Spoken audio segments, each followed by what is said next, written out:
భద్రాద్రి కొత్తగూడెం జిల్లా కాంగ్రెస్ పార్టీ కార్యాలయంలో జిల్లా కాంగ్రెస్ పార్టీ మైనార్టీ ముఖ్య నాయకుల సమావేశాలను ఏర్పాటు చేయడం జరిగింది.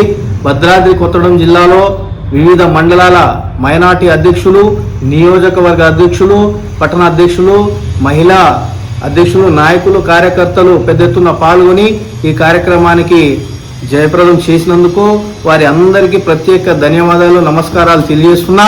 ముందు కూడా ఇలాంటి కార్యక్రమాలలో చురుగ్గా పాల్గొని మన పార్టీకి బలోపేతం చేయాలి, మన మైనార్టీల అభ్యున్నతికి పాటుపడాలని వారందరినీ నేను కోరుకుంటున్నా. మొన్ననే జరిగినటువంటి సర్పంచ్ ఎన్నికల్లో మరి కొంతమంది మైనార్టీ నాయకులు వార్డు మెంబర్లుగా పోటీ చేయడం జరిగింది. వారికి కాంగ్రెస్ పార్టీ ఉప సర్పంచ్గా అవకాశం కల్పించింది. కాంగ్రెస్ పార్టీకి ప్రత్యేక ధన్యవాదాలు తెలియజేసుకుంటున్నా.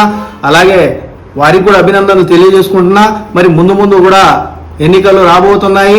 మరి ఎంపీటీసీలు, జెడ్పీ ఎన్నికల్లో కూడా ఎక్కడైనా అవకాశాలు ఉంటే వారు కూడా వాటిలో పాల్గొనేటటువంటి అవకాశాలు ఉంటే వాటిలో పాల్గొనడానికి మేము మా పార్టీ తరఫున, మైనార్టీ కాంగ్రెస్ పార్టీ తరఫున మాట్లాడి వారికి అవకాశాలు కల్పించే విధంగా మేము కృషి చేస్తాము. కాంగ్రెస్ పార్టీ అంటే మైనార్టీ అంటే కాంగ్రెస్. మరి కాంగ్రెస్ పార్టీ మైనార్టీల గతంలో గాను మరి ముందు కూడా పెద్దపీట వేసేది మనకి కాంగ్రెస్ పార్టీ అని తెలియజేస్తున్నాం.